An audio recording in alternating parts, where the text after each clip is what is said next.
Colegio Oficial Internacional de Doctores, Doctores del Mundo Unidos. Presentamos al Dr. Luis Román Vega con la cátedra Influyente. Blinda tu marca y logra una percepción y una opinión pública a tu favor. Pues buenas noches, ¿verdad? A todos los estimables colegas que están hoy acá, agradecido por el espacio que me brindan y sobre todo para permitirme compartirles algunos esbozos de este libro influyente que es sobre el cual se basa justamente la ponencia del día de hoy, esperando que en algún momento lo puedan pues adquirir y sobre todo que lo tengan de referencia sobre un tema que inicialmente nació como un ejercicio de documentación doctoral y luego se convirtió en una publicación que salió bajo el nombre de Influyente, blinda tu marca y logra una percepción y una opinión pública a tu favor, porque había muchos elementos de la opinión pública que yo considero que es importante no solamente rescatar, sino actualizar y manejar. La opinión pública es un tema que se ha venido hablando desde la filosofía clásica, ¿verdad? Los filósofos griegos ya lo hablaban, ya luego se retomó a nivel de lo que fue toda la monarquía y todo este tipo de cosas, en donde justamente los monarcas les daba bastante temor, igual que hoy día en nuestras sociedades, que a los gobernantes les da mucho temor cuando el pueblo se pone de acuerdo en alguna cuestión, cuando el pueblo maneja ciertas circunstancias al unísono y sobre todo cuando la gente cree esa opinión que se vuelve pública, esa opinión que se vuelve homogénea. Entonces, como les digo, esto nace a partir de una documentación doctoral y luego pues se convirtió en esta publicación. Sin más, pues entonces quiero compartirles a partir de la experiencia, sobre todo que me genera a mí los años de trabajo en diferentes empresas y sobre todo la parte académica, en donde me he apasionado realmente con el tema de gestión de negocios, con el tema de desarrollo comercial, ¿verdad? Y sobre todo el tema de cómo formamos opinión pública en el consumidor y cómo se vuelve tan volátil muchas veces esta opinión pública. Hoy día, más que nunca, como decía una autora española, tenemos un nivel de analfabetismo universitario impresionante, ¿verdad? Hay una escasez de análisis, hay una escasez de pensamiento crítico en nuestras aulas, y no lo puedo generalizar, pero sí podemos inferir de que a partir de un grupo de estudiantes siempre va a haber un porcentaje alto que se va por el titular, que se va por lo que dicen en la calle, por lo que escuchó, por lo que vio, por lo que piensa, comillas, en ese momento, y no necesariamente por un sustento en donde haya ahí justamente una sustancia de pensamiento crítico. Entonces, cuando hablamos de influyente, ¿verdad? Tenemos que considerar que la opinión pública ya no es aquel tema que nosotros crecimos y sobre todo que se manejaba en las décadas anteriores de un enfoque monolítico como tal, ¿verdad? Sino que hoy día es un ecosistema vivo, es un ecosistema dinámico que va evolucionando a partir del aporte de cada uno de los actores de la sociedad, ya sea un joven, un adolescente, ya sea un político, ya sea un comerciante, ya sea una marca, quien sea que tiene hoy día un teléfono celular a mano, que puede hacer un posteo, que puede subir un reel, que puede generar un comentario, puede arrastrar una corriente de opinión tras sí. Entonces, por eso se habla de que este es un ecosistema vibrante, complejo e impredecible, que va de la mano de lo que conocemos y los que han estudiado esto me entenderán, de la mano de lo que es el entorno buca, que es un entorno que se maneja como un entorno volátil, un entorno impredecible, un entorno inestable. Entonces, hoy por hoy la opinión pública puede ir hacia la derecha y mañana puede ir hacia la izquierda. Estamos hablando que son como las veletas que el viento las mueve hacia los diferentes lados en función de En quién función de sea el que influye en la opinión de los demás. Entonces, yo me pongo a pensar por qué hoy día tenemos que hablar de este tipo de estos temas. Nosotros desde las aulas, desde nuestros trabajos de investigación, desde la academia, desde el Colegio Oficial de Doctores, es importante que entendamos que tenemos que generar pensamiento crítico. Tenemos que entender que hoy día vivimos esa revolución comunicativa, ¿verdad? Esa revolución que no la hemos visto antes a partir de la hiperconectividad que tenemos. Es decir, tenemos cientos de posibilidades de conexión 360 grados alrededor de nosotros con personas, con marcas, con avatares, con lo que a usted se le ocurra. Usted puede incluso generar una serie de proyecciones de marca personal sin necesidad de aparecer su rostro, sin necesidad de aparecer su voz, sin necesidad de aparecer su imagen y estar generando en la mente de un tercero un pensamiento que va en la corriente de lo que usted le quiere vender. De ahí que la hiperconectividad, por un lado, es algo que transforma radicalmente toda nuestra realidad hoy día, pero que también puede generar una manipulación de toda esta opinión pública. Vivimos en un entorno en donde hay una crisis de confianza, que todos lo sabemos, no sabemos qué es cierto, qué no es cierto. Acá en Costa Rica se han dado casos de gente que recibe una llamada, le pide dinero y resulta que la voz era una voz generada por inteligencia artificial a partir de una llamada real que hizo alguien y capturó la voz y la transformó en otro mensaje y entonces le generó una reacción de soltar plata, de depositar dinero, de hacer alguna llamada, etcétera. Y eso es un riesgo importante, por eso es que generamos una crisis de confianza a nivel social, porque no solamente pasamos desinformándonos a través de los medios de información, sino que estamos bombardeados por noticias falsas, tenemos una polarización, como dice ahí, extrema, ¿verdad? En el entorno, o creemos totalmente sobre algo o no creemos. Y hoy día, con la inteligencia artificial, en el desarrollo que ha traído, ya ni siquiera lo que vemos en los diferentes medios o redes como TikTok, como Instagram y demás, podríamos decir que es totalmente cierto. Hay una fragmentación hoy día a nivel social en donde los medios masivos tradicionales que nosotros conocimos, que eran los constructores de la opinión pública tradicional, ya no lo son. Antes, yo recuerdo hace muchos años, cuando yo empecé a trabajar en el área de marketing, teníamos un foco puesto sobre el principal medio de comunicación televisivo del país, el principal medio de circulación masiva a nivel de periódico y dos emisoras de radio clave. Con esos cuatro marcas a nivel de radio, perdón, de comunicación eh, social, cubríamos todo el país, cubríamos todo el segmento que nos interesaba llegar. Hoy día no, hoy día está fragmentado totalmente y hoy día una estrategia de comunicación tiene que basarse en ¿verdad? Lo que es multimedios, en lo que tiene que ver con una omnicanalidad para tratar de llegarle a los diferentes segmentos. ¿Qué es lo que pasa con esto? Increíblemente, la opinión pública se puede formar justamente a partir de una viralización de una opinión simple de alguien que tal vez no tiene un peso específico en la sociedad y sin embargo arrastra, genera opinión. Decía alguien por ahí que no es cierto que todas las opiniones sean legítimas. Lo legítimo es que todos tenemos derecho a externar nuestra opinión. Lo que pasa es que mucha gente externa la opinión y otros la validan y la legitiman como si fuera tal. Ahí es donde hay que tener el filtro y donde hay que tener el cuidado, que es lo que justamente yo acuso a las universidades y a las instituciones de formación, que no estamos poniendo el dedo sobre la llaga, formando personas con un pensamiento crítico como tal, para decidir ya sea políticamente, ya sea comercialmente, etcétera. A veces hay carencia de criterios en esta sociedad y nos volvemos vulnerables a las opiniones de terceros.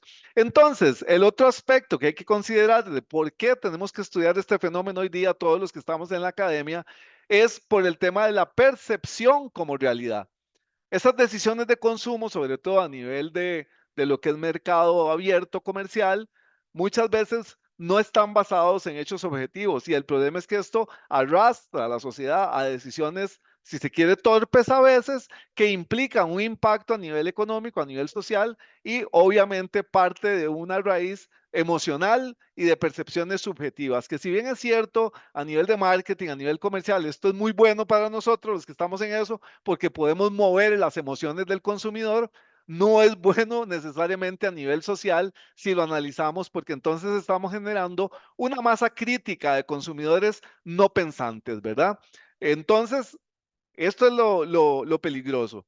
Este entorno digital en que vivimos hoy día, ¿verdad? No solo cambió cómo nos comunicamos, sino cómo difundimos y cómo manipulamos. Vean, porque muchas veces no nos gusta hablar del término de manipulación, pero la manipulación está presente en los medios de comunicación. Hay una agenda mediática en cada uno de nuestros países en donde los medios responden a los intereses de cúpulas que evidentemente van dictando cuál es la agenda de ese país. Puede que una agenda sea el tema de la inseguridad para que los ciudadanos se armen, para que los ciudadanos consuman una serie de productos que tienen que ver con su seguridad, desde alarmas, cercas, eléctricas y demás, porque el discurso es, estamos en una sociedad insegura.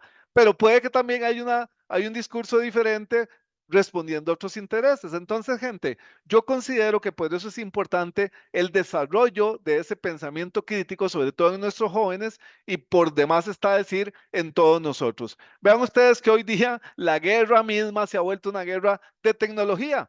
Cuando antes se iban los soldados ahí a disparar uno con otro, hoy por hoy China, por ejemplo, ha desarrollado un casco absolutamente inteligente en donde el soldado puede sentar en una colina o en algún lado su arma y él se va para otro lado y desde el casco controla el arma, disparándole, me imagino, que a la otra arma que está al otro lado, en donde también el otro soldado tendrá un casco y los dos están escondidos y las armas van a pelear entre sí.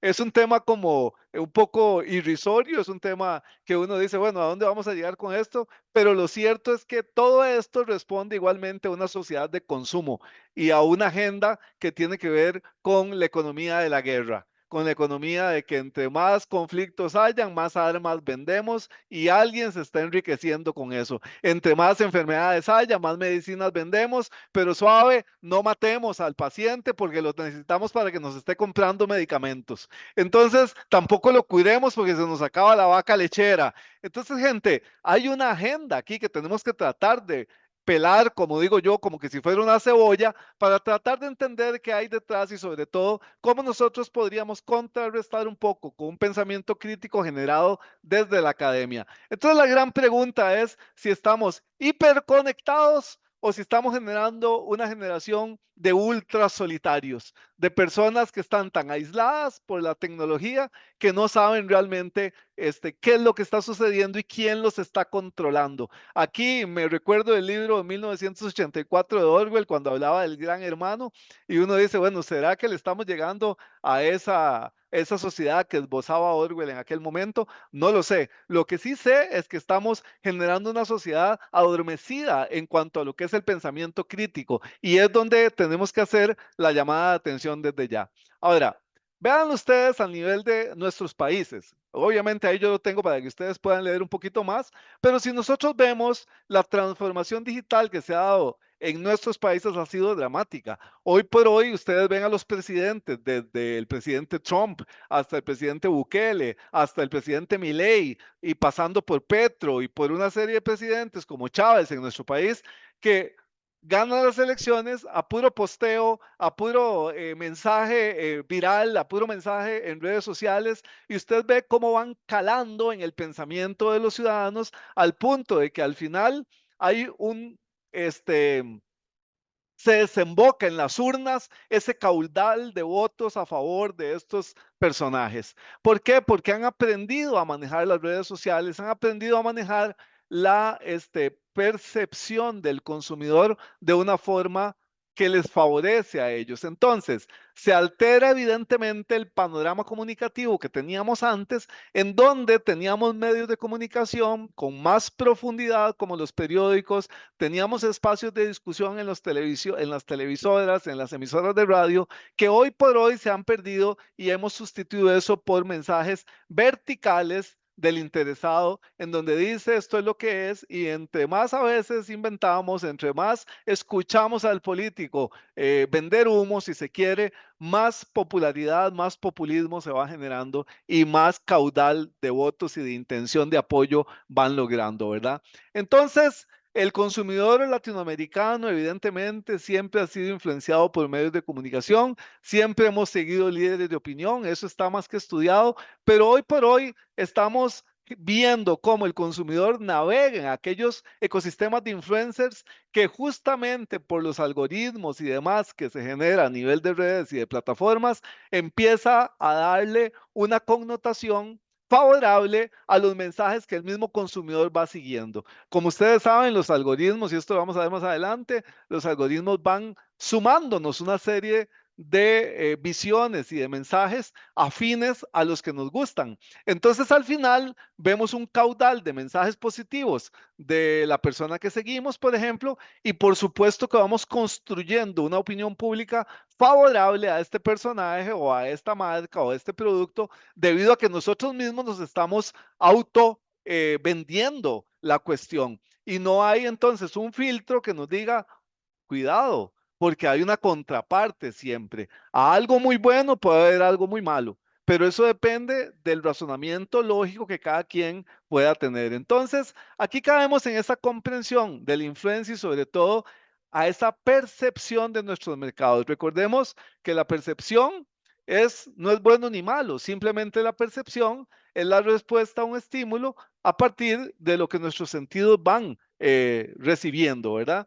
Entonces, vean ustedes que a nivel simple, por ejemplo, en Perú entiendo que esto le llaman una caña, ¿verdad? Y una caña en España es una cerveza. Entonces, ya a nivel semántico tenemos una serie de diferenciaciones en lo simple. Ahora veámoslo en lo complejo, ¿verdad? En Costa Rica una cabrita es un animalito y tal vez en otro país una cabrita es unas palomitas de maíz, ¿verdad? Entonces, ¿qué es lo que pasa? Que si esto es lo simple en lo semántico de palabras, de conceptos, imagínese usted en la formación de opinión pública cuando un político, cuando una marca desarrolla toda una estrategia para hacernos entender una cosa por la otra. Si yo quiero como marca hablar de la cañita, pero estoy hablando de la cerveza y mi público tiene una capacidad de entender que es una pajilla o un popote, pues evidentemente yo tengo toda la facilidad, si la persona nos informa, de cambiarle la percepción, de cambiar esa opinión. Un poco haciendo un ejemplo burdo de lo que es, pero un ejemplo real lo tenemos ahorita con nuestros hermanos del Salvador, con el presidente Bukele. Aquí tenemos evidentemente un alto nivel de popularidad. Yo no podría decir de populismo porque no tengo el elemento, pero sí yo creo que es mucho discurso respaldado con acción. Y esto ha generado que a la vuelta de 7 años, este personaje tenga un 85-90% de apoyo popular por el cambio tan radical que ha venido trayendo este país. Y no solamente eso, sino que se ha generado una corriente exportable. Yo no sé si ustedes han visto, pero hay páginas en redes sociales, hay plataformas que dicen Bukele presidente y estamos hablando de gente de Honduras, gente de Guatemala, gente de otros lados que, que a modo de apoyar a la gestión del presidente Bukele, quisieran que el gobernante fuera el presidente de todos los países que ellos representan. Y esto es un fenómeno que no se había visto en mucho tiempo, ¿verdad? Hemos tenido líderes en nuestros países que evidentemente impactan nuestro país, pero un líder que trascienda las fronteras al punto de que los países quisieran un Bukele en su país y que la gente diga, si eso es ¿cómo es que le llaman? Si eso es la dictadura, yo quiero esa dictadura para mi país. Eso no lo habíamos visto. Y esto se provoca a partir de una interacción directa entre el personaje y la comunidad que representa. Porque usted ve que aquí no es que hay un medio de comunicación apoyando necesariamente todas las acciones de Bukele, ni haciéndole comparsa, como decimos acá, sino que es el mismo presidente a través de sus redes sociales que comunica una serie de cosas, que denuncia una serie de cosas y se ha ido convirtiendo en ese modelo exportable que seduce y que ha generado sostenibilidad a través del tiempo en El Salvador. Porque no es un tema del primer año de gobierno ni el segundo. Ya lleva 7 años y sigue generando noticia positiva para los salvadoreños al punto que está a las puertas de una perpetuación de su gestión, ¿verdad? Y esto es muy interesante. Aquí no hablamos de si es bueno o es malo. Hablamos de que ha logrado que la opinión pública se mantenga favorable, tanto para haber cambiado la legislación, tanto para haber retado a la Asamblea y decir, si el pueblo, que es al que representamos, quiere que sigamos, nosotros seguimos. Y eso fue una jugada magistral en donde él dijo, cuando el pueblo diga que ya no, pues ya no. Pero mientras diga que sí, tenemos que seguir. Entonces, no sé cómo lo verán ustedes. Mi posición es que para mí fue una jugada de maestro de ajedrez y logró, pues, de una forma bastante interesante, abrir la posibilidad de una perpetuación a nivel de poder, ¿verdad? Con un proyecto de largo plazo. Ahora, vivimos un tiempo ahorita en donde la opinión pública se ha vuelto muy líquida, o sea, muy adaptable. Si vemos un líquido, usted lo echa en un vaso, lo echa en una botella, lo echa en un tazón y va a tomar la forma de lo que usted lo eche. Entonces, hoy por hoy la opinión pública es muy líquida en ese sentido. Se deshace y se arma de forma muy fácil. Un solo posteo puede generarnos algo tan viral que cambie desde una vida hasta la imagen de un entorno, la imagen de un negocio, la imagen de un país, etcétera. No sé si tuvieron la oportunidad de ver este video que les voy a compartir, es muy rápido, pero es interesantísimo ver cómo a partir de esto se transforma una situación. Voy a corrérselos y me dicen ahí si se escucha, creo que sí. Este es el caso de estudio ¿Se escucha? más inesperado del 2025. El fenómeno viral que ninguna marca vio venir. O sí, te cuento, Jack Kay, de 26 años, británico de Newcastle, viajó a Ibiza con sus amigos para pasar un simple fin de semana. No sabía que esos 2 días le iba a cambiar la vida para siempre. El 3 de agosto del 2025, en la famosa discoteca 06 West Ibiza, fue grabado bailando en medio de la pista. Y su sello inconfundible, un corte de pelo tipo tazón perfectamente alineado y combinado con una barba corta y delineada al milímetro. El video fue publicado por la cuenta oficial de la discoteca en TikTok con el texto "Does anyone know this absolute legend? Cause we've got 2 free guest lists with his name on it." Y un comentario de usuario decía "That's the Ibiza final boss." Ese comentario solamente acumuló más de 75,000 likes en menos de 24 horas. En apenas 48 horas, señores, el video superó más de 12 millones de views y en múltiples cuentas comenzaron a repostearlos. Los memes llegaron, inundaron el internet. Comparaciones con personajes de videojuegos, muñecos de Playmobil, dicen que de Roblox. Muchas personas hablan de que es un personaje, una estrategia del famoso juego GTA que sale por fin el año que viene. Pero Jack reaccionó rápido y confirmó su identidad con un mensaje claro: "I'm the Ibiza final boss, Jack Kay, get to know." Pasó de ser un simple turista anónimo a un activo comercial capaz de cobrar entre 3,000 y 10,000 libras por publicación. Las marcas no tardaron en hacerse eco. Currys, una de las cadenas de electrónica y electrodomésticos más grandes del Reino Unido, lanzó un meme con una aspiradora imitando su look. Booking.com lo invitó públicamente a volver a Ibiza con todos sus amigos y todos los gastos pagos. Ryanair, la aerolínea de low cost más grande de Europa, publicó una foto suya con uno de sus vuelos promocionando asientos premium para volar a Ibiza y a otros destinos. Y esto es solo el principio, señores. Jack volvió a Ibiza días después para eventos, incluyendo una llegada en jet privada con sus amigos, todos con el mismo corte de pelo, reforzando el personaje. ¿Qué lecciones de marketing y negocio nos deja esto? El poder del contenido que generan los usuarios. Un video sin guión, sin inversión, puede convertirse en una marca global. Velocidad de reacción. Jack tomó control de la narrativa antes que otro. Automáticamente trató de monetizar todo lo que estaba pasando. Y tú, dime, ¿qué piensas? ¿Fue una pura suerte, un puro meme que se salió de control o una estrategia comercialmente o perfectamente diseñada desde el inicio, justamente en el pleno verano de Ibiza? Déjame en los comentarios, me gustaría saber tu opinión. Este es el caso. Si vemos ese caso, es algo impresionante, aunque es un caso comercial, pero es justamente lo que pasa con la viralidad de cualquier noticia. Si algo logra calar en el interés del consumidor, del público general, va a permear sus decisiones, al punto de que marcas comerciales, otros consumidores, lo que es el peer-to-peer, o sea, lo que son los pares, van a reaccionar favorablemente. Entonces, es interesante porque así es como funciona la opinión pública. O sea, a raíz de un estímulo se construye todo un entorno favorable o desfavorable. Lo podemos ver en casos negativos también, pero este caso ha sido un caso muy viral este año, en donde un tipo llega a disfrutar a una discoteca y por su particularidad forma o su particular forma de corte de pelo se volvió viral y ya es toda una figura, ¿verdad? Entonces es como se da justamente ese fenómeno de la opinión pública que hoy podríamos hablarlo como si fuera un fenómeno cuántico, o sea, un fenómeno que se traslapa una cosa con otro y se nos vuelve impredecible porque la opinión pública es mutable al 100%, ¿verdad? Es una cuestión de que nosotros no podemos controlar. Es como querer agarrar el agua con un puño.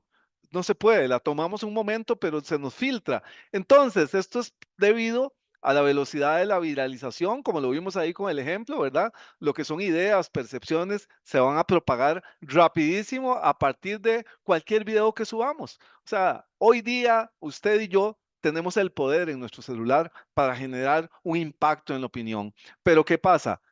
debe ser un tema que a nuestros padres, que a la comunidad realmente le interese, le afecte o le dé un beneficio real. Los ciclos acelerados que tenemos con esto. Hoy lo que es noticia, mañana no lo es. Lo que hoy tiene interés, mañana no lo tiene. Si ustedes ven, antes CNN nos pegábamos a ver todo el ciclo de noticias. Hoy día se han ido acortando esos ciclos noticiosos a bucles que van de 24 horas, 12 horas de noticias y a veces hasta menos, ¿verdad? Y evidentemente, a nivel de redes y a nivel de comunicación digital, se vuelve este tipo de plataformas en cámaras de eco, en cámaras, en cajas de resonancia a través de los algoritmos, porque algo que le damos que nos gusta, algo que le damos seguir, algo que lo compartimos, nos sigue generando una serie de informaciones similares de forma que nos crea ese tipo de realidades paralelas que nos va polarizando a nosotros como consumidores. Un ejemplo, si yo solo le doy me gusta a cuestiones motivacionales, de disciplina, de estoicismo, que a mí me gusta estudiar eso, entonces me va a sacar cientos de informaciones de ese tipo y yo podría pensar que todo el mundo vive en función de eso. Si yo le doy solo a noticias negativas, me va a seguir sacando noticias negativas y entonces cada quien se va a ir metiendo en esa dinámica de lo que de consumo informativo según sea el gusto y preferencia. Entonces, acá entramos en el tema de la objetividad y la subjetividad. No hay nada objetivo y ya lo sabemos. La agenda mediática no es objetiva. La agenda mediática responde a una serie de intereses. Es más, cualquier empresa es subjetiva porque quiere vender su producto como el mejor producto. Queremos ganar al cliente más rápido que la competencia. Entonces, ¿qué es lo que pasa con las noticias, verdad? Por ejemplo, un CNN responde a una agenda que desconocemos la cúpula, que es lo que le interesa, pero nunca va a ser, por más que ellos digan que son la realidad objetiva de las noticias, nunca va a ser objetivo. Por eso es que en Influyente, en el libro, ustedes van a encontrar que se analiza un poco el tema de los algoritmos y esta arquitectura de las plataformas que hace que cada vez seamos más conducidos hacia ciertos focos. Porque al final nosotros mismos, a través de la interacción con las plataformas digitales y con las redes sociales, vamos generando un hiperfoco de interés. Tanto que solamente vamos a recibir lo que le damos me gusta o lo que le damos seguir. Y a veces no nos damos cuenta y estamos nosotros mismos vendiéndonos realidades que son subjetivas y que evidentemente son muy volátiles porque estamos expuestos a una cantidad de redes sociales impresionante que nos vende un mensaje corto, un mensaje largo, un mensaje explicativo, un mensaje que es nada más una imagen. Cualquier cosa nos venden las redes sociales que terminan generando un cambio en nuestra percepción en algunos casos, ¿verdad? Esta volatilidad la podemos ver tal vez rápidamente explicando dos entretelones de redes. Por ejemplo, el algoritmo, en el caso de Facebook, perdón, para que ustedes se den ideas, el algoritmo se dice que tiene más de 1000 variables que se conectan entre sí. ¿Cuántas variables podemos tener si hay 1000 interconectadas, multiplicadas? O sea, es exponencial aquello que solamente a nivel de inteligencia artificial ellos pueden definir un perfil del consumidor y decir a este usuario, Luis Román, le interesa ABC y solo eso me va a estar bombardeando y va a estar midiendo mi comportamiento a través de las diferentes redes. Por eso cuando nos dicen permitir a la app rastrear la actividad, ya estamos más que conocidos en eso.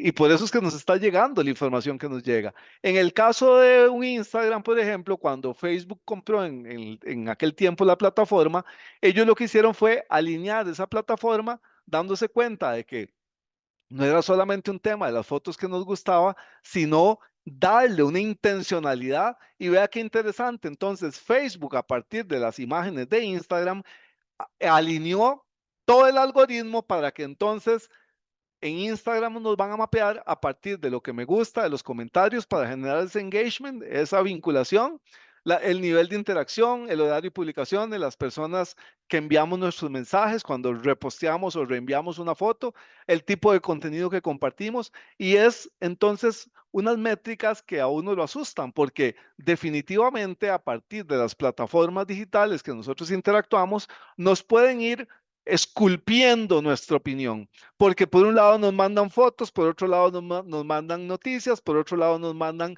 videos y todo esto en nuestro cerebro se va configurando para una percepción positiva o negativa de un X tema, ¿verdad? Sea político, sea comercial, etcétera. Pero somos muy vulnerables a la información. Por eso se habla de esa manipulación desde las redes sociales. Y la gran pregunta, bueno, ¿cómo nos manipulan en redes y cómo podríamos nosotros recuperar ese control? Primero, hay una persuasión digital. Vea que aquí estamos hablando de manipulación y persuasión. La manipulación, entendámosla cuando yo deseo que mi consumidor haga algo diferente a lo que yo estoy pensando. Es decir, lo pongo a hacer algo para obtener yo, marca, un beneficio. Pero el consumidor no se da cuenta que yo quiero que haga eso para un beneficio mío. Él cree que nos vamos a beneficiar los dos o él cree que yo le estoy dando un servicio en ese momento a él. Pero yo sé lo que estoy haciendo para que me beneficie a mí nada más. Pero a nivel digital, nos hablan de una persuasión, que es decir, me venden una idea en donde los dos vamos a salir gananciosos y demás, pero no nos damos cuenta que en el fondo hay una manipulación real. Y estas son técnicas que evidentemente se basan en esa economía de pensamiento, en la psicología, la neurociencia, etcétera. Recordemos que la economía de pensamiento es que nosotros podamos decir, si vemos una persona negra, entonces decimos negro deportista, ¿verdad? Y hay un estereotipo y hay una economía de pensamiento. Es un atajo mental que me dice, esta persona, porque es negra de raza, es muy buena para el deporte, porque se han caracterizado de ser buenos para el deporte. Y usted dice, chino comerciante, ¿verdad? Otro estereotipo y una economía de pensamiento. Judío tiene dinero porque se dedican a hacer comercio y una serie de cosas, pero además generan mucha plata. Son estereotipos, son atajos mentales que nos llevan a esa economía de pensamiento. Por otra parte, tenemos que entender el costo de la gratuidad. ¿Cómo nos manipulan las redes? Regalándonos, comillas, cosas. Entonces, una usabilidad al inicio gratis que después nos va enganchando. Pero en ese uso que tenemos al inicio de las cosas gratis, como dicen, si algo es gratis, el producto soy yo. Y eso tenemos que entender que no hay almuerzo gratis, como decimos en mi país. Entonces, en ese rato que lo usamos gratis, la plataforma o lo que sea, por ejemplo, ChatGPT, Perplexity, DeepSeek, todo esto ya estamos más que conocidos en nuestra dinámica de trabajo, en cómo nosotros nos movemos, en qué temas trabajamos y demás. Por otra parte, tenemos lo que es el tema de la autoestima y relaciones sociales. Somos vulnerables en cuanto a la manipulación por parte de redes en estos dos temas, porque mucha gente, muchas personas sin darse cuenta, van construyendo una autoestima a partir de lo que ven y lo que hacen en redes. No sé si ustedes notan, pero hay muchas personas que todavía no se han dado cuenta que pueden ir al aeropuerto sin tomarse una foto, porque para cualquier cosa, fulano está viajando a tal lado y se manda la foto, ¿verdad? Y sube y pone la ruta del avión y pone un montón y la comida del avión. O sea, es un tema de que necesitamos que nos validen muchas veces a través de redes sociales con un me gusta, con un dedito arriba, etcétera. Y ni qué hablar de la cultura de la pantalla a la que están expuestos nuestros hijos, nuestros niños, ¿verdad? En donde se va afectando todo el tema socioemocional y esas habilidades del lenguaje a partir justamente de ese condicionamiento, de esa necesidad de adaptación que ellos requieren por medio de las redes. Ahora, ¿cómo podemos nosotros defendernos, protegernos? Pues yo enuncio algunas cosas como la conciencia y la educación, el establecimiento de límites en el uso de todo este tipo de cosas que ya se conocen, ¿verdad? Priorizar las relaciones reales, promover contenido positivo, ¿verdad? Y sobre todo cuestionarnos la información. Vean que estas cosas son enunciados de sentido común. Todos tienen un uno porque todos son prioritarios. Tenemos que cuestionar, tenemos que promover contenido adecuado, establecer límites, etcétera, porque no puede ser que al final de la jornada el iPhone o el teléfono que tengamos nos diga que esta semana hemos pasado 8 horas frente a la pantalla, 6 horas frente a la pantalla. ¿Qué estamos consumiendo, gente? ¿Qué estamos permitiendo que consuman otros? ¿Y qué opinión nos está generando todo eso que consumimos? Tenemos que recuperar el control, pero tenemos que recuperarlo de una forma crítica, entendiendo que muchas veces somos absorbidos por todo el tema tecnológico de una manera sutil sin que nos demos cuenta, ¿verdad? Entonces, pues tenemos una vulnerabilidad universal. Cada ser humano es vulnerable siempre a alguna cosa, ¿verdad? Y como digo yo, no es una debilidad, es parte de la naturaleza de cada uno de nosotros, es parte de nuestra evolución. Y aquí vienen pues los sesgos cognitivos, viene la influencia social y hablamos de una realidad construida que todos vamos desarrollando a partir de las experiencias que vamos teniendo por medio de estas redes, por medio de la exposición que tenemos nosotros a cada uno de estos aspectos. Cuando hablamos de sesgos cognitivos, hablamos de atajos, ¿verdad? Hablamos de la economía de pensamiento, hablamos de esas vulnerabilidades sistemáticas que tenemos. Cuando hablamos de influencia social, muy importante el efecto manada. Yo aquí tengo una situación porque por un lado yo me pongo el sombrero de consultor estratégico a nivel de marketing, de director comercial, que son gestiones que yo hago, y por otro lado me pongo el sombrero académico. Desde el punto de vista de la parte de marketing, evidentemente muchas veces se busca lograr ese efecto manada en mi consumidor, porque yo quiero que si yo vendo una computadora X, pues que mucha gente la compre sin cuestionarse mucho. Pero por otro lado, desde el punto de vista académico de investigación, uno dice, no debería ser ese efecto manada necesariamente en toda la sociedad, porque lamentablemente se exporta el efecto a lo político, a lo comercial, a lo espiritual, a todo. Usted ve el efecto manada en una iglesia, usted ve el efecto manada en el comercio, usted ve el efecto manada en la moda, lo ve en lo político. Voy a votar por tal, ¿por qué? Ah, no, porque me parece bueno y no conocen nada, no hay un estudio crítico acerca del plan de gobierno o los principales beneficios que va a traer ese líder al país. Simplemente votamos y listo, ¿verdad? Entonces hay que tener mucho cuidado porque al final la realidad que construimos tiene que ver con esa percepción individual, es decir, la percepción de cada quien es verdad para cada uno. Y esto se convierte para mí en una realidad objetiva, en una realidad incuestionable porque es lo que yo creo, ¿verdad? Entonces, ahí es donde está la vulnerabilidad. ¿Qué es lo que pasa con el consumidor? Nos volvemos como un sensor.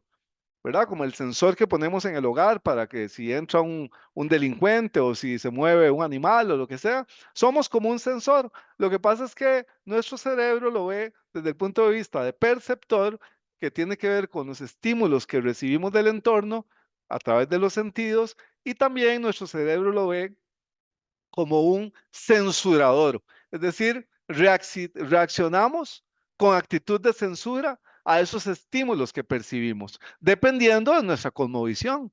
Si yo creo que algo es malo, ¿verdad? Ahora vi una imagen que me pasaron que me llamó mucho la atención de un matrimonio entre un adulto y una niña en uno de estos países que todavía permite, en donde la niña de 10 años, el tipo la llama, le da un beso en la boca y demás, y consuman el matrimonio ahí en la fiesta y toda la cosa, ¿verdad?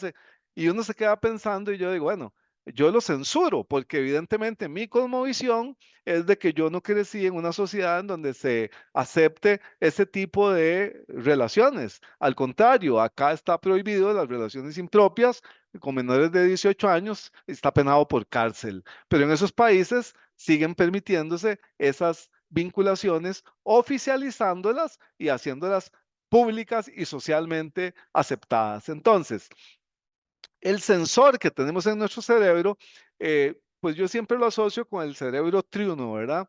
El que hablaba MacLean, que aunque hoy sabemos que eso es un neuromito, pero es fácil de visualizarlo a nivel propiamente de diagrama, porque uno podría decir que nuestro cerebro tiene funciones cognitivas, funciones emocionales, funciones primitivas, ¿verdad? De supervivencia y demás, y entonces es más fácil como poner en diferentes gavetas nuestras reacciones. Y aquí es donde viene lo interesante. Si yo le hablo de una forma emocional al consumidor o al público, de repente logro meter mi idea de una forma más fácil y logro entonces construir una opinión favorable de una forma más fácil. El político que empieza a denunciar, ¿cómo se llama esto? Corrupción en el gobierno.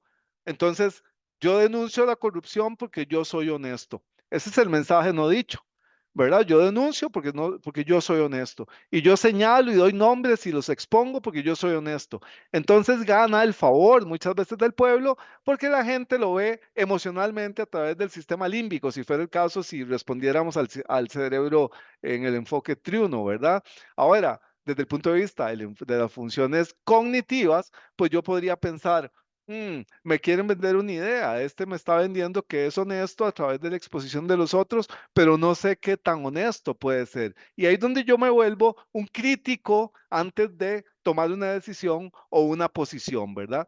Entonces, la idea es que comprendamos primero esto a nivel macro, de que la opinión pública es un elemento que sigue determinando el rumbo de nuestras sociedades, el rumbo de nuestras vidas, porque todo es un ciclo. La sociedad marcha en función de hacia donde pensemos todos que es correcto, pero donde marchemos todos, yo como individuo, necesariamente voy a llegar también, porque al final pertenecemos todos al mismo barco, estamos todos en el mismo barco. Entonces, hay 6 aspectos claves con los que yo quiero cerrar, que me parece que es importante que entendamos, digamos, el abordaje de esta opinión pública, ¿verdad?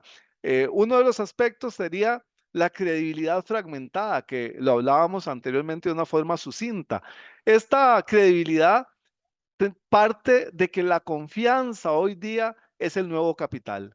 La confianza es el activo que deberíamos de tener todos como bandera. La confianza en una empresa, la confianza en un personaje, la confianza en mí, en lo que yo haga dentro del negocio, dentro de lo que yo oferte. Eso responde justamente a una credibilidad que evidentemente a nivel de medios de comunicación, la credibilidad ya no está cimentada únicamente en aquellos medios tradicionales que nosotros consumíamos, sino que hoy por hoy hay nichos, hay comunidades de consumidores. Hay una amiga mía hace poco me dijo que había sacado su libro y demás y ya llevaba, no sé, 100 libros vendidos, pues tiene una comunidad de 200, de 60,000 personas, y entonces es muy interesante que ella se ha vuelto una opinión autorizada ante estas 60,000 personas que la siguen en un tema muy específico como lo es ser mamá, ¿verdad? Ser mamá y sus experiencias como mamá para la gente que la sigue es súper relevante. Entonces es muy interesante entender que hoy día la confianza se ha fragmentado a nichos y a comunidades, y por eso la credibilidad se vuelve muy delicada en su equilibrio, porque nosotros mismos como profesionales, por una pifia, como diríamos en el fútbol, podríamos perder la credibilidad ante el segmento de interés que nosotros tengamos. A mí no me interesa tal vez perder la credibilidad ante, no sé, una persona con la que no tengo mayor relación, pero con la persona que es mi empleador, con la persona que es mi contratante, por supuesto que no quiero, mis estudiantes, no quiero perder la credibilidad. ¿Qué es lo que pasa entonces? Que los medios tradicionales están compitiendo hoy día con esas voces emergentes, donde usted ve que una persona X en cualquier sociedad se levanta y empieza a hablar y a hacer una serie de TikToks, una serie de videos en Insta, en donde sea, los pega en Facebook y habla sobre temas críticos país, como pasa aquí en Costa Rica con varios muchachos que han salido subiendo el tono, diciendo, denunciando cosas que hacen las municipalidades, que hacen los políticos, y han ido ganando un caudal de adeptos que los siguen para ver cuál es el criterio de fulano ante tal situación, y les pasan alimentando la información que ellos manejan para que sigan escarbando y sigan denunciando. Entonces, lo que no hace el medio tradicional, lo están haciendo personas independientes. Ahí vienen las comunidades de nicho, ahí viene la autenticidad como moneda de cambio, ¿verdad? A mí me hace mucha gracia, hay un tipo también que él está en China, el tipo es latino, vive en China desde hace tiempo y empezó contando qué comía en China y hablando en chino. Y el tipo hablaba en chino de que estaba comiéndose un arroz con no sé qué, que le hacía falta la sopa de su pueblo y todo. Oiga, y el tipo fue ganando un montón de adeptos, de seguidores, y hoy por hoy el tipo tiene una comunidad grandísima en donde él ya hace negocios y demás con eso, pero es muy auténtico. Si usted lo escucha, de repente le choca el lenguaje que él utiliza, pero el tipo es auténtico y la gente lo sigue por auténtico. Y muchas veces esas personas que son auténticas se la creen y terminan gobernando países, y terminan liderando empresas, y terminan vendiendo una serie de cosas que usted dice cómo hicieron para hacer ese imperio. ¿Por qué? Porque se la creyeron, ¿verdad? Y ahí es donde viene la validación de pares, como digo yo, de peer-to-peer en decisiones de compras, y lo vemos a nivel ya de mercado de consumidores, ¿verdad? Entonces, la credibilidad y la confianza van de la mano y se ganan justamente en la intimidad, en esa influencia, ¿verdad? que nos genere una relevancia y no necesariamente en la masa de consumidores, sino en ese uno a uno que logre identificar al consumidor, al individuo, con el valor que representa la persona que tiene al frente o la marca que tiene al frente.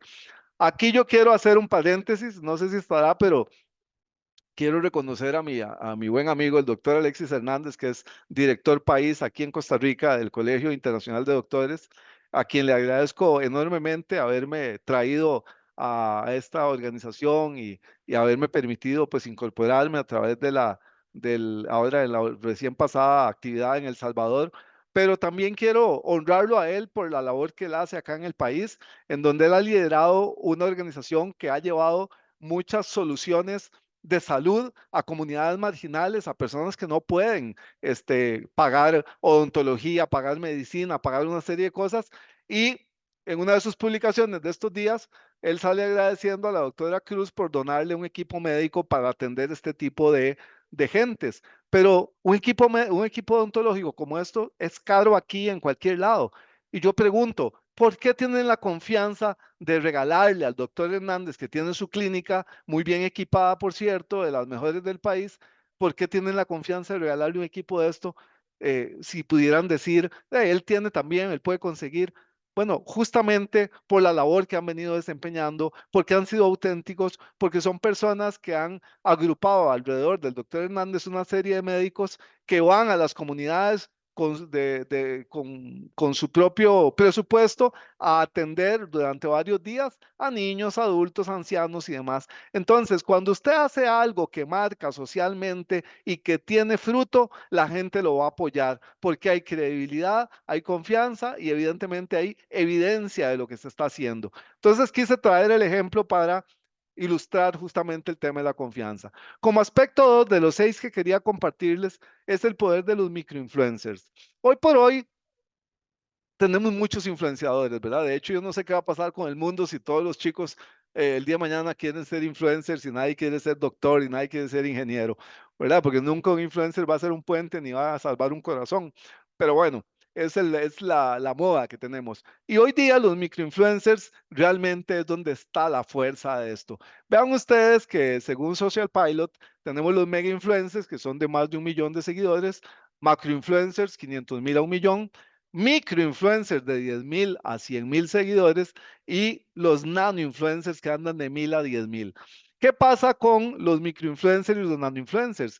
Que son influenciadores de pequeñas, si se quiere, pequeñas comunidades o de grupos no tan grandes de personas y que por lo tanto tienen una mayor afinidad entre sí. Y por lo tanto, al estar más cercanos a esas comunidades, el influenciador puede generar ciertos cambios de conducta o ciertos cambios de comportamiento en función de lo que él va generando, en función de lo que él va recomendando. Véalo así. Los microinfluencers han logrado hoy día un mayor engagement o una mayor vinculación de seguidores. Estamos hablando de que casi 4 veces más de vinculación tienen los microinfluencers que los macroinfluencers en América Latina.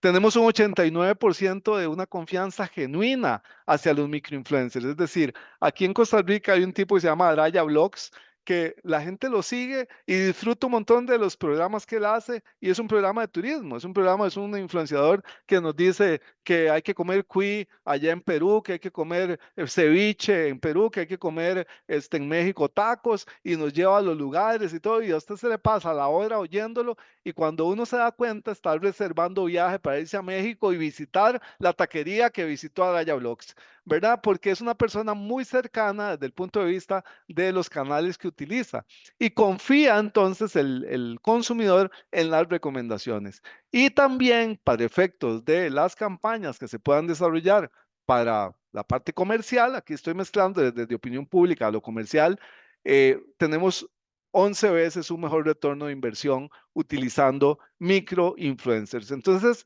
es importante, como les decía al puro inicio, tener un criterio claro de lo que nosotros deberíamos estar en estos momentos haciendo, no solo para la construcción de la opinión pública, sino para la toma de decisiones comerciales, para nuestros productos, para nuestros servicios, para nuestras marcas, ¿verdad? Entonces, hoy día se habla de que estos microinfluencers son la democratización de la influencia como tal, ¿verdad? y que básicamente lo que rescatamos aquí es la conexión. Tengo la oportunidad de tener una buena relación con el doctor David Bueno en la Universidad de Barcelona, y David ha sido 4 años seguidos el mejor profesor de la universidad. Un día le preguntaba yo a David que por qué, que cómo ha logrado eso. Y él me dice conectando con mis estudiantes. Y le dije, ¿qué es la conexión con los estudiantes? Dice, tomarse un café, preguntarle cómo está, cómo se siente, que lo veo triste, que lo veo desanimado, que qué ha pasado con su trabajo. El hecho de humanizar la relación, el hecho de vincularnos desde lo humano, el hecho de vincularnos desde el amor, desde la comprensión, ¿verdad? Nos genera conexión, nos genera ese feeling de que estamos todavía de humano a humano, ¿verdad? Entonces ahí es donde conectamos, ahí es donde logramos maximizar la relación. Como tercer aspecto clave, tenemos lo que es el storytelling, que ya lo conocemos, o sea, el contar historias. Estamos volviendo a la época de nuestros abuelos, cuando los abuelos se sentaban con nosotros en la sala a contarnos una historia de cómo llegaron al país, de cómo lograron hacer la finca, de cómo ellos empezaron con su negocio, de cómo tuvieron sus hijos. Y usted se sentaba a escuchar a los abuelos ahí, porque las historias mueven el mundo. Las historias que nosotros contemos son las historias que van a transformar a aquellos que se expongan a nuestro discurso. Por eso a mí me encantó en El Salvador cuando em, los doctores que hicieron la presentación hablaban de servicio, de legado, de enfoque. Y yo creo que eso tiene que ser un norte para nosotros como miembros del Colegio Internacional de Doctores. Tenemos que dejar un legado a la generación que viene y sobre todo un legado a aquel círculo inmediato que está alrededor de nosotros. Tenemos que enfocarnos en un crecimiento superior, superlativo, enfocarnos en cómo nos desarrollamos más, pero para lograr un mejor servicio, porque a mayor altura, más servicio. Y yo creo que es a través de las historias que podamos contar que podamos lograr, que podemos lograr esto. No sé ustedes, pero a mí me conmovía mucho cada vez que subía algún doctor a recibir su doctorado, valga la redundancia, en esta ceremonia de incorporación, que fue donde tuvimos la oportunidad de hablar un minuto, pero hubo algunas personas que contaban sus historias en un minuto y era impresionante. Gente que lloró al recibir su honoris causa porque era como la culminación de un sueño. Gente que se sentía súper emocionada por su capacidad de inteligencia y sabiduría para estar ahí. Gente que invocaba a Dios y decía, estoy aquí porque Dios le plació estar aquí. Ahí salió la verdadera naturaleza y esas historias nos calan a todos los que estuvimos ahí, y por eso es que a nivel comercial y a nivel político y a nivel de todo, usted lo va a ver que el que cuenta historias y sobre todo historias auténticas es aquella persona que va a poder atravesar ese ruido social que tenemos y lograr la conexión, porque a la hora de identificarnos emocionalmente con mi consumidor, generar esa memorabilidad, eso de que nos recordamos qué fue lo que dijo la persona aún meses después, porque nos impactó la historia. A mí en lo particular me impactó mucho el doctor de México que subió a recibir sus doctorados, porque fueron varios, que contaban la historia de todo el tiempo que él llevaba en áreas de emergencia, de desastre y demás, y cuánto él había invocado a Dios en cada cosa que él hacía. A mí me impresionó mucho eso, francamente, y todavía hoy lo recuerdo, ¿verdad? Porque son acciones que inspiran. Son acciones que nos mueven a hacer cosas mejores porque nos inspira lo que oímos, lo que leímos. Por ejemplo, acabo de terminar de leer las historias de David Goggins en su libro ¿cómo es? No puedes lastimarme. Y es impresionante, ¿verdad? Yo me imaginaba el tipo y todo, porque la historia está bien contada y lo hace vivir a uno todas las situaciones de este ex Navy SEAL, ¿verdad? Ultramaratonista, un tipo que nace en un entorno complicadísimo y se vuelve una persona de altísima influencia. Son acciones de inspiración que logre una identificación emocional y que logre esa memorabilidad, que es lo que buscamos todos, ¿verdad? Igual como lo podemos ver en este documento rápidamente de este jugador que todos lo recordamos.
Si vemos las grandes marcas, saben contar historias.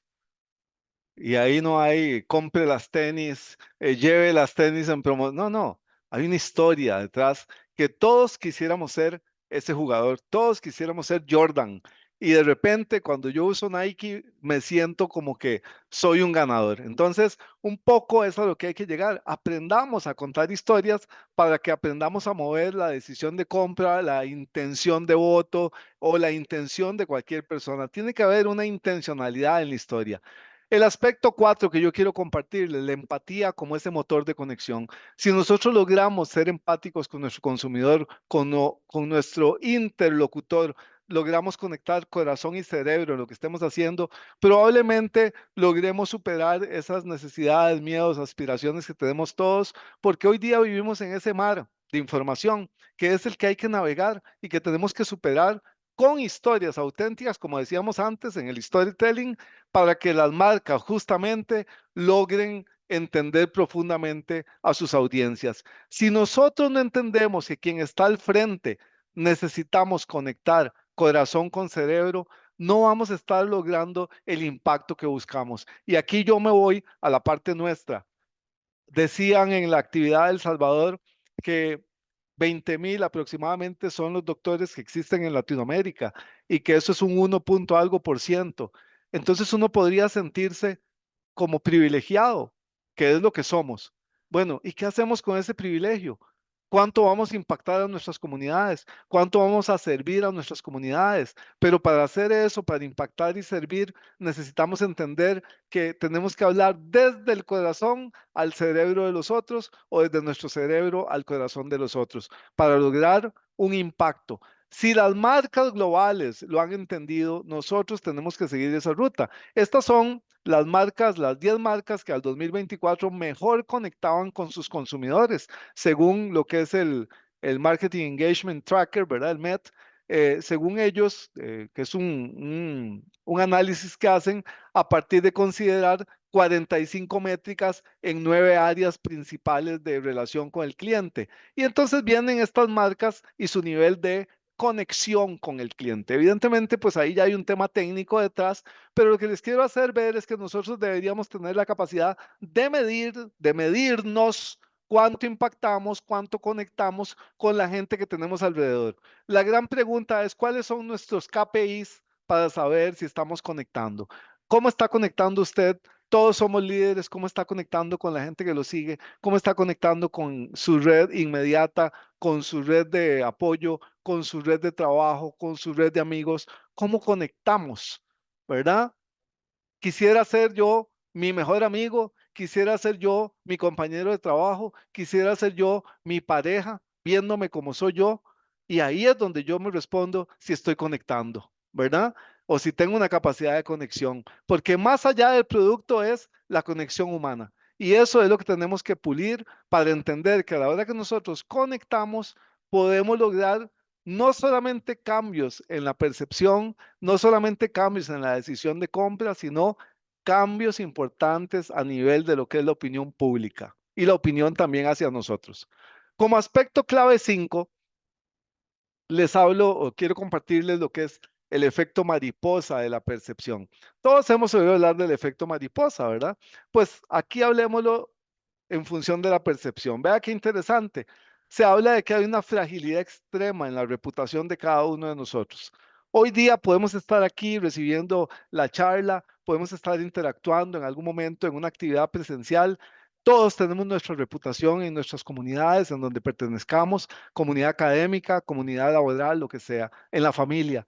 Pero es muy frágil. Ante cualquier situación, podríamos vernos afectados y la reputación se puede caer. Por eso se habla de que un pequeño cambio en la percepción puede desencadenar esas consecuencias que son masivas, ¿verdad? Y eso que se ha construido a través de las décadas se nos cae y colapsa en horas. Ahí viene como una serie de pasos, ¿verdad? El momento inicial, que puede ser un comentario, un review, un contenido, cuando se propaga la cuestión, cuando se da el cambio de percepción, mira, tan bueno que era y ahora que vi esto, ya no es tan bueno, o finalmente las consecuencias, ya sean comerciales, políticas o personales. Pero yo creo que lo que más lo ilustra es esta foto. Cuando vimos en algún momento esta situación que se dio con un CEO famoso allá en los Estados Unidos, o no sé si era famoso, pero ahí se hizo famoso en ese momento, con su asistente de recursos humanos, en donde tanto el esposo de ella como la esposa de él los vieron en el concierto de Coldplay y ya lo demás es historia. Los dos perdieron sus trabajos, los dos perdieron su reputación, los dos se cayó todo lo que se había construido a nivel de familia, a nivel laboral, a nivel profesional, a través de los años, todo se perdió por una fotografía que evidenció todo lo que había detrás. Entonces, tenemos que tener mucho cuidado con la construcción de la reputación, pero más cuidado con el sostenimiento, con la sostenibilidad de la reputación. Y aquí llegamos a un aspecto que amarra todo, que es la ética de la influencia. Si nosotros somos influenciadores, si nosotros somos líderes, si nosotros somos gente que va a impactar no solamente al consumidor, no solamente las relaciones, sino a la opinión pública, tenemos que tener la ética de por medio. Y esta ética que todos la entendemos, ¿verdad? Es un tema de autorregulación de nosotros mismos. Es un tema de tener esa transparencia total, ser honesto y ser una persona creíble siempre. Tenemos que tener una proyección social, como el colegio siempre nos enseña, la proyección que logramos a través de nuestro servicio hacia nuestras comunidades, como hablaba yo del doctor Hernández ahora, ese impacto social que ellos están logrando con el liderazgo de él. Y tenemos que tener una influencia sostenible en el tiempo. No es solamente atomizar hoy a través de una actividad, sino poder sostener en el tiempo lo que hacemos construyendo justamente esa influencia, ¿verdad? Cada mensaje es una semilla. Y como dice por ahí una frase, quien sabe lo que siembra, no teme a la cosecha. Usted siembra fresas, le van a salir fresas. Entonces tenemos que saber que si cumplimos con todo esto a nivel social, lo que hagamos nosotros va a impactar en la opinión pública, va a impactar en la percepción del consumidor de una forma favorable para nuestra sociedad. Ahora, ¿cuáles son las implicaciones ya para cerrarles este tema para lo que son profesionales en nuestra Latinoamérica? Uno, ¿cómo pasamos de esa teoría a una acción estratégica? ¿Cómo pasamos a una práctica estratégica que nos permita cambios sustanciales, verdad? Y para mi criterio, estos son los pilares de eso. Primero, teniendo una escucha activa. A nivel de redes y plataformas, lo que se llama el social listening, que nos permite escuchar qué está diciendo la gente, identificar tendencias, identificar necesidades, identificar ese sentimiento del consumidor antes de que impacte la marca, antes de que nos afecte negativamente. Luego, generando un contenido de valor auténtico, es decir, yendo en el caso comercial más allá de esa publicidad tradicional y ofrecer pues soluciones reales, o en el caso de lo político, ofrecer soluciones que sean viables. Es que no tenemos por qué engañar al pueblo, no tenemos por qué engañar a los que están alrededor de nosotros solamente para llegar a una posición de poder, porque eso sería entonces la manipulación pura, ¿verdad? Que hablaba Maquiavelo también. Tenemos que construir comunidades, fomentando justamente un diálogo bidireccional, ¿verdad? Y sobre todo donde haya espacios que las personas con las que interactuamos se sientan valorados, escuchados, esas comunidades que nosotros tenemos. Y obviamente la adaptabilidad que está presente en todo lo que hacemos. Un día estos conversábamos con un grupo de doctores también, en donde hablaba uno de ellos que a él le había costado mucho llegar a ciertos puestos y que le había tomado 20 años. Y alguien lo interpeló y le dice, doctor, pero ¿quién dice que las generaciones de ahora quieren seguir por esa ruta? De repente, en aquel momento la ruta no estaba pavimentada, le dijo, y hoy día la ruta está pavimentada y no tienen por qué durar 20 años ni seguir esa ruta escarpada que siguió ese doctor. Puede que lo que nosotros logramos en 20 años haya jóvenes que lo logran en 5 y hasta trasciendan mucho más allá porque tienen una visión diferente a nosotros y hay caminos que no hemos descubierto y hay caminos que nosotros no conocemos y que los jóvenes de hoy de repente los van a ir descubriendo como hicimos nosotros con caminos nuevos que nuestros padres no conocían, ¿verdad? Y esto es lo que nos permite la adaptabilidad y la apertura. Entonces, la pasividad en esta era no es una opción. Nosotros tenemos que tener una estrategia proactiva y evidentemente ética, porque es lo único que nos va a permitir una sostenibilidad en el tiempo. Y bueno, consideraciones finales o fundamentales a mi criterio. Uno, la opinión pública es volátil, como ya estuvimos conversando, como les estuve comentando. es vulnerable, somos muy vulnerables como consumidores de información y evidentemente somos muy influenciables con toda esta percepción subjetiva que tenemos alrededor. El éxito, pues entonces, necesariamente es extender esos drivers que les digo yo de mayor entendimiento para una mayor credibilidad y una mayor conexión emocional.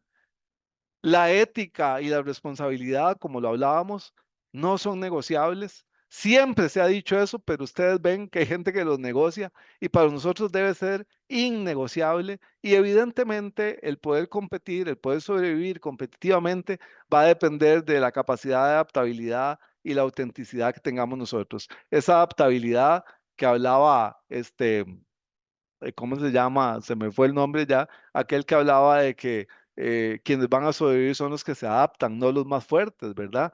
Entonces, es importante que lo tengamos esto en cuenta.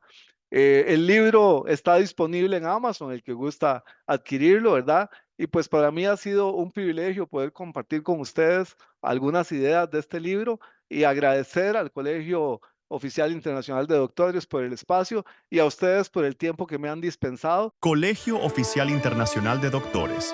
Doctores del Mundo Unidos.